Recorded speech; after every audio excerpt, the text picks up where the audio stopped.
शिवपुराण में आज आपको चंचला की प्रार्थना से ही ब्राह्मण का उसे पूरा शिवपुराण सुनाना और समयानुसार शरीर छोड़कर शिवलोक में जा चंचला का पार्वती का सखी एवं सुखी होना। यह कथा आप शिवपुराण सुन रहे हैं।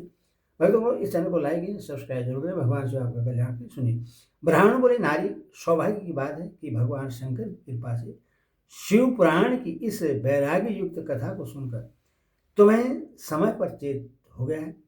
ब्राह्मण पत्नी, तुम डरो मत, भगवान शिव की शरण में जाओ। शिव की कृपा से सारा पाप तत्काल नष्ट हो जाता है। मैं तुमसे भगवान शिव की कीर्ति कथा से युक्त उस परम वस्तु का वर्णन करूंगा जिसे तुम्हें सदा सुख देने वाली उत्तम गति प्रदान प्राप्त होगी। शिव की उत्तम कथा सुनने से ही तुम्हारी बुद्धि इस तरह पश्चाताप से युक्त एवं शुद्ध हो गई है, साथ ही तुम्हारे मन में विषयों के प्रति वैराग्य हो गया है। तत्पश्चात ही पाप करने वाले पापियों के लिए सबसे बड़ा प्रायश्चित है। सत्पुरुषों ने सबके लिए पश्चाताप को ही समस्त पापों का शोधक बतलाया है। पश्चाताप से ही पापों की शुद्धि होती है। जो पश्चाताप करता है वही वास्तव में पापों का प्रायश्चित करता है, क्योंकि सत्पुरुषों ने समस्त पापों की शुद्धि के लिए जैसे प्रायश्चित का उपदेश किया है, वह सब पश्चाताप से संपन्न हो जाता है। जो पुरुष विधिपूर्वक प्रायश्चित करके निर्भय हो जाता है पर अपने कुकर्म के लिए पश्चाताप नहीं करता, उससे प्रायः उत्तम गति नहीं प्राप्त होती। परंतु जिसे अपने कुकृत्य पर हार्दिक पश्चाताप होता है वह अवश्य उत्तम गति का भागी होता है। इसमें शेष नहीं। इस शिव पुराण की कथा सुनने से जैसी चित्त शुद्धि होती है वैसी दूसरे उपायों से नहीं होती। जैसे दर्पण साफ करने पर निर्मल हो जाता है, उसी प्रकार इस शिव पुराण की कथा से चित्त अत्यंत शुद्ध हो जाता है। इसमें शेष नहीं है। मनुष्य के शुद्ध चित्त में जगदम्बा पार्वती से भगवान शिव विराजमान रहते हैं। इससे वह विशुद्धात्मा पुरुष श्री सांब सदा शिव के पद को प्राप्त होता है। इस उत्तम कथा का श्रवण समस्त मनुष्यों के लिए कल्याण का बीज है। अथवा यथोचित शाश्वत मार्ग से इसकी आराधना अथवा सेवा करनी चाहिए। यह भवबंधन रूपी रोग का नाश करने वाली है। भगवान शिव की कथा को सुनकर फिर अपने हृदय में उसका मनन एवं निधिध्यासन करना चाहिए। इससे पुनः चित्त शुद्धि हो जाती है। चित्त शुद्धि होने से महेश्वर की भक्ति अपने दोनों पुत्रों ज्ञान और वैराग्य के साथ निश्चय ही प्रकट होती है। तब सा महेश्वर के अनुग्रह से दिव्य मुक्ति प्राप्त होती है। इसमें शेष नहीं है। जो मुक्ति से वंचित है उसे पशु समझना चाहिए, क्योंकि उसका चित्त माया के बंधन में आसक्त है। वह निश्चय ही संसार बंधन से मुक्त नहीं हो पाता। ब्राह्मण पत्नी, इसीलिए तुम विषयों से मन को हटा लो और भक्तिभाव से भगवान शंकर की इस परम पावन कथा को सुनो। परमात्मा शंकर की इस कथा को सुनने से तुम्हारे चित्त की शुद्धि होगी और इससे तुम्हें मोक्ष की प्राप्ति हो जाएगी। जो निर्मल चित्त से भगवान शिव के चरणा बिंदु का चिंतन करता है उसकी एक ही जन्म में मुक्ति हो जाती है। यह मैं तुमसे सत्य सत्य कहता हूँ।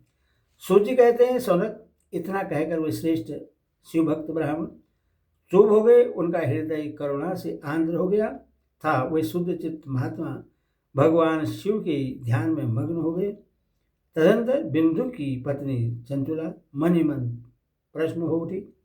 ब्राह्मण का भक्त उपदेश सुनकर उसके नेत्रों में आनंद के आंसू छलक आए थे। वह ब्राह्मण पत्नी चंचला हर्ष भरे हृदय से उन श्रेष्ठ ब्राह्मण के दोनों चरणों में गिर पड़ी और हाथ उठकर बोली, मैं कृतार्थ हो गई।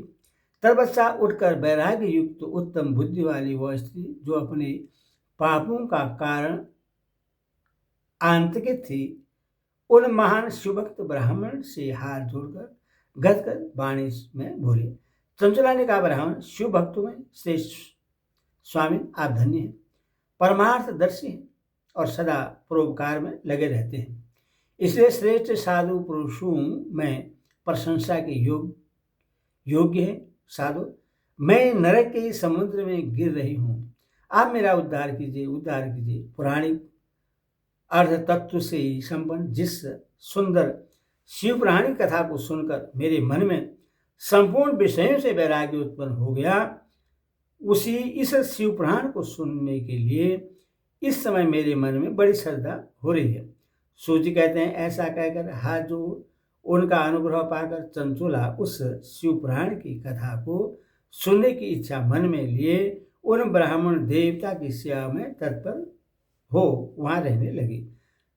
तदनंतर शिव भक्तों में श्रेष्ठ और शुद्ध बुद्धि वाले उन ब्राह्मण देव ने उसी स्थान पर उस स्त्री को शिव पुराण की उत्तम कथा सुनाई। इस प्रकार उस गोकर्ण नामक महाक्षेत्र में उन्हीं श्रेष्ठ ब्राह्मण से उसने शिव पुराण की वह परम उत्तम कथा सुनी, जो भक्ति, ज्ञान और वैराग्य को बढ़ाने वाली तथा मुक्ति देने वाली है। उस परम उत्तम कथा को सुनकर वह ब्राह्मण पत्नी अत्यंत कृतार्थ हो गई। उसका चित्त शीघ्र ही कृतार्थ हो गया, उसका चित्त शीघ्र ही शुद्ध हो गया। फिर भगवान शिव के अनुग्रह से उसके हृदय में शिव के सौगुण रूप का चिंतन होने लगा। इस प्रकार उसने भगवान शिव में लगी रहने वाली उत्तम बुद्धि पाकर शिव की सच्चिदानंदमय स्वरूप का बारंबार चिंतन आरंभ किया। तत्पश्चात समय के पूरे होने पर भक्ति, ज्ञान और वैराग्य से युक्त हुई चंचुला ने अपने शरीर को बिना किसी कष्ट के त्याग दिया। इतने में ही त्रिपुर शत्रु भगवान शिव का भेजा हुआ एक दिव्य विमान द्रुत गति से वहां पहुंचा, जो उनके अपने गणों से संयुक्त था, भांति भांति की शोभा साधनों से संपन्न था। चंचुला उस विमान पर आरूढ़ हुई और भगवान शिव के श्रेष्ठ पादर्शों ने उससे तत्काल शिवपुरी में पहुंचा दिया। उसके सारे मल धुल गए थे, वह दिव्य रूप धारिणी दिव्यनाएं हो गई थी। उसके दिव्य अवयव उसकी शोभा बढ़ाते थे। मस्तक पर अर्धचंद्र का मुकुट धारण किए वह गौरांगणी देवी शोभाशाली दिव्य आभूषणों से विभूषित थी। शिवपुरी में पहुंचकर उसने सनातन देवता त्रिनेत्रधारी महादेव जी को देखा। सभी मुख्य मुख्य देवता उनकी सेवा में खड़े थे। गणेश, भृगि, नंदीश्वर तथा वीर भद्रेश्वर आदि उनकी सेवा में उत्तम भक्ति भाव से उपस्थित थे। उनकी अंकांति करोड़ों सूर्य के समान प्रकाशित हो रही थी। कंठ में नील चिन्ह शोभा पाता था। 5 मुख और प्रत्येक मुख में 3-3 नेत्र थे। मस्तक पर अर्धचंद्राकार मुकुट शोभा देता था।